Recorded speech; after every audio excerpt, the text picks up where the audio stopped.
Hello, my name is Cesar Leonides, and I'm from Duncanville, Texas, part of the Duncanville High School. I'm currently a senior in high school, and I'm part of the Taffy leadership as a co-parliamentarian.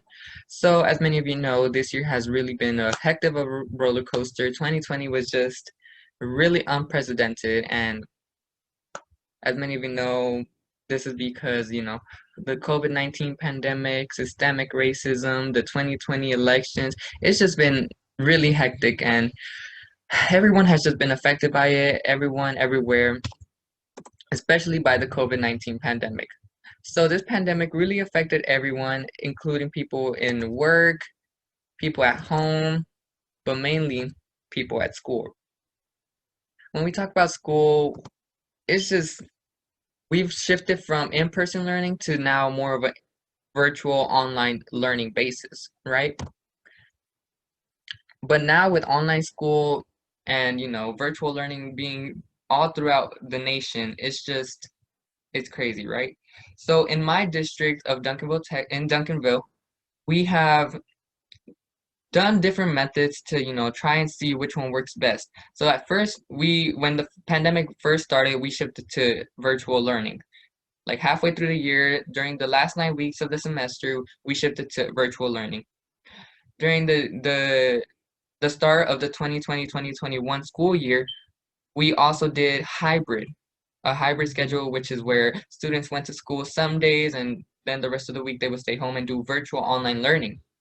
Then afterwards, we shifted to this new system that we're doing now, where it's like students and parents choose whether they want to go in person or virtually. And every 9 weeks, every start of the new 9 weeks, students and teachers can decide whether they want to get out of in person or they want to get out of virtual.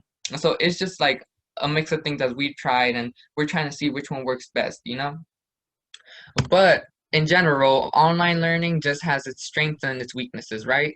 For starters, strengths. Many students like online learning because they get a longer time frame to turn in their work, right? So now it's everything due at 11:59, correct? So as many of you know, like I'm a senior, so I have work, I have different activities that I have to do. So it just balances out because now I don't have to stress out about turning in work, the next day. It's just due to 11:59 at that time. In addition to that, many students like online learning and they find an advantage to it because you can do it anywhere. You can do your work at home, at your mom's house, Starbucks. You can do it anywhere, right? That's a really good advantage to online learning, and it's just amazing. But there's always a disadvantage. One of them includes technology. Technology is most of the time not offered to everyone. This is one of the main disadvantages that my district dealt with because many students just didn't have access to technology, and it was just really hard for them to engage in the classroom when they didn't have access to Wi-Fi or internet or just a laptop or something in general to try and get their work done. In addition to technology, many students just don't care at this point. They either just lost motivation, lost interest, so they just think plagiarizing. Let me just copy off a friend, send me the link, send me the answers, And that's just really not good. And I'm gonna throw myself under the bus. I've done it a couple of times just because it is kind of hard to, adjust to this new form of online learning. And this, I'm speaking for everyone now. It's really hard. It's stressful.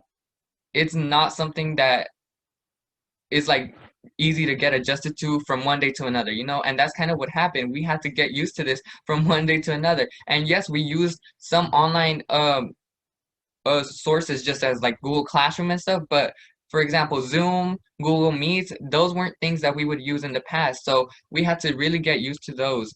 And so this is just everyone now. Everyone's just trying to get used to it, and it's stressful, and many people just think, let me just copy, which is a really bad thing to do because you really don't learn anything and you don't gain any material or anything. And it's just not students. It's not the students that are just stressing out. It's also teachers. I went around my campus and I asked, some students and some teachers, hey, how do you feel about this new virtual learning? And man, it was basically all the same thing. Students would say, I like it because, we get a longer time frame to turn in our work, but I'm at home, so I'm kind of distracted. I can't concentrate on the work that I have. which is something that I can I can also say for myself because I'm at home, I have my phone, I'm in bed, I don't want to get up and do work. Simple as that. So that's something that just most of the students just don't like about online learning. You can't concentrate, you're distracted, and it's hard to not get distracted by those new things that you have around you. And for teachers, they have it hard too because in my district in Duncanville, teachers are required to upload 2 assignments per week. A student usually has 8 classes, at least 8 classes in high school. So when we put that into perspective, that's almost 16 assignments per student. Now imagine per class, that's a hectic load for teachers to grade and to, put assignments out there. And some students, with lack of technology and just not incorporating themselves into the classroom, it's just really stressful for them because they still don't know and they're still not used to this whole new form of online learning. Now, the question now is, what do we do? What can we do to help students out that don't have access to technology?